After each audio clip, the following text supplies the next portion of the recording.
अरे उडीद आहे उडीद. अरे ही शेती आहे का तलाव आहे काही समजत नाही. ही शेती आहे का तलाव आहे काही समजत नाही.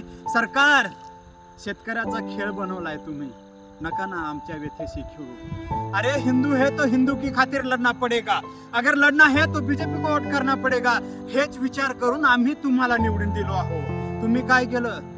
अरे तुम्ही काय केलं? शेतकऱ्याच्या जखमावरती मीठ टाकायचं काम करताय. हात जोडून विनंती आहे. 2019-20 साली अरे उद्धव ठाकरेचं सरकार होतं.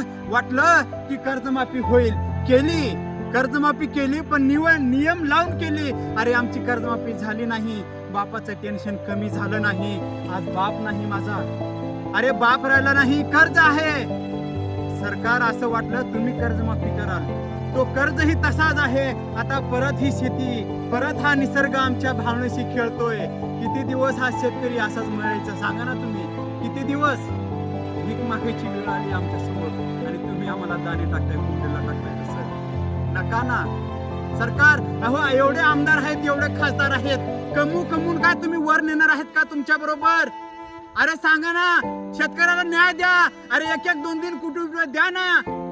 काढा ना बाहेर. 1-2 कोटी रुपये तुमच्यासाठी मोठी गोष्ट नाहीये. शेतकऱ्यापेक्षा या जगात कोणतीही गोष्ट मोठी नाहीये. शेतकरी जगला तर देश जगेल.